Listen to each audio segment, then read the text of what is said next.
പ്രിയപ്പെട്ടവരെ, സിയാദ് നരിക്കോടനാണ്. പൈസയ്ക്കും പാവപ്പെട്ടവർക്ക് പറ്റിയ ഹോസ്പിറ്റലാണ്. വളരെ കുറഞ്ഞ ചാർജേ ആയിട്ടുള്ളൂ. ഞാനിപ്പോൾ നിൽക്കുന്നത് സൗത്ത് ഇന്ത്യയിലെ തന്നെ ഏറ്റവും വലിയ ആരോഗ്യമാളായിട്ടുള്ള മലപ്പുറം കോട്ടപ്പടിയിലെ മെഡിമാളിൻ്റെ മുന്നിലാണ്. സാധാരണക്കാർക്ക് പോയി ട്രീറ്റ്മെൻറ്റ് ചെയ്യാൻ പറ്റിയ സ്ഥലമാണ്. നമ്മുടെ മലപ്പുറത്തുകാർക്ക്, ഈ നാട്ടിലെ ജനങ്ങൾക്ക്, കോട്ടപ്പടിയിലെ പരിസരത്തുള്ള ജനങ്ങൾക്ക് ഏറ്റവും ആശ്വാസകരമായിട്ടുള്ള ഈ ഒരു വാർത്തയാണ് ഞാൻ നിങ്ങളുടെ മുന്നിലേക്ക് എത്തിക്കുന്നത്.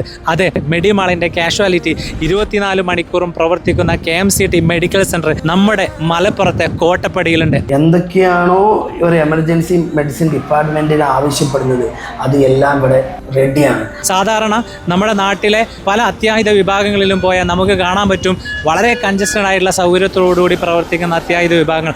അതിൽ നിന്നെല്ലാം വ്യത്യസ്തമായിട്ട് ഏറ്റവും വേൾഡ് ക്ലാസ് ഫെസിലിറ്റിയിൽ വളരെ അഫോർഡബിൾ ആയിട്ടുള്ള പ്രൈസിൽ നിങ്ങൾക്ക് മെഡിമാളിലെ മെഡിക്കൽ സെൻറ്ററിൽ നിന്ന് ഒരു പേഷ്യൻ്റ്, എങ്ങനെയുള്ള പേഷ്യൻ്റ് വന്നാലും നമുക്ക് എന്ത് ചെയ്യാം, ഡയറക്റ്റ് ആയിട്ട് അത് നമുക്ക് 100% കോൺഫിഡൻസ് ആയിട്ട് നമുക്ക് കൈകാര്യം ചെയ്യാൻ സാധിക്കും. വിദഗ്ധരായിട്ടുള്ള വലിയൊരു വിഭാഗം ഡോക്ടേഴ്സിൻ്റെ പാനൽ തന്നെ മെഡിമാളിൽ നിങ്ങൾക്ക് അവൈലബിൾ ആണ് എന്നുള്ളതാണ്. അവിടുത്തെ ഓരോ സ്റ്റാഫും നല്ല സ്നേഹമായിട്ടാണ് പെരുമാറുന്നത്. ഓരോ വന്ന് നമ്മളെ കൂടെ വന്ന് ചോദിക്കുന്നതും ഒക്കെ കേട്ടാൽ ഭയങ്കര ഒരു ഹോസ്പിറ്റലിൽ അങ്ങനെ ഒരു ഇതുണ്ടായിട്ടില്ല. ഏത് അസുഖമാവട്ടെ, വിദഗ്ധ സേവനങ്ങൾ വേണ്ടി വരുന്ന സ്ട്രോക്ക് പോലുള്ള അസുഖങ്ങളൊക്കെയും മാനേജ് ചെയ്യാൻ പറ്റുന്ന ഒരു വിശാലമായ ഒരു കാഷ്വാലിറ്റി തന്നെ മെഡിമാളിൻ്റെ KMCT മെഡിക്കൽ സെൻറ്ററിൽ പ്രവർത്തിക്കുന്നുണ്ട് എന്നുള്ളതാണ്. മെഡിമാളിനെ കുറിച്ച് പറയുകയാണെങ്കിൽ സാധാരണക്കാർക്ക് ഏറ്റവും ഉപകാരപ്പെട്ട ഒരു സംഭവമാണ്. ഹോസ്പിറ്റലിലുള്ള ഒരു ഫീലൊന്നും നമുക്കില്ല, ഒരു മാളിൽ വന്ന് തന്നെയാണ്. ഇന്നലെ രാത്രി എൻ്റെ പേരക്കുട്ടിക്ക് പെട്ടെന്ന് അസുഖം വന്നു. അങ്ങനെ ഞാൻ എന്ത് ചെയ്തു, അപ്പോൾ കൊണ്ടുപോയി ഹോസ്പിറ്റലിൽ, ഇവിടെ മെഡിമാളിൽ കൊണ്ടുപോയി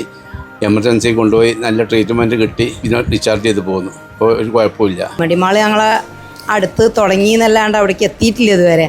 ഇങ്ങനെ പെട്ടെന്ന് ഓടി ചെല്ലുമ്പോൾ അവിടെ ഡോക്ടർ ഉണ്ടാവും ഒന്നും അറിയില്ല. അവിടെ ചെന്നപ്പോൾ മനസ്സിലായി ഇത്രയും നല്ലൊരു ഹോസ്പിറ്റൽ ഞങ്ങളടുത്ത് വന്നതിന് വളരെ എന്താ പറയുക, അഭിമാനിക്കുകയാണ്. ഇവിടെയുള്ള ഓട്ടോറിക്ഷക്കാർ ആര് ഹോസ്പിറ്റലിൽ പോകണം അല്ലെങ്കിൽ ഡോക്ടറെ കാണണം എന്ന് പറയുമ്പോൾ ഞങ്ങൾ എല്ലാവരും മെഡിമാളിലാണ് കൊണ്ടുവിടുന്നത്.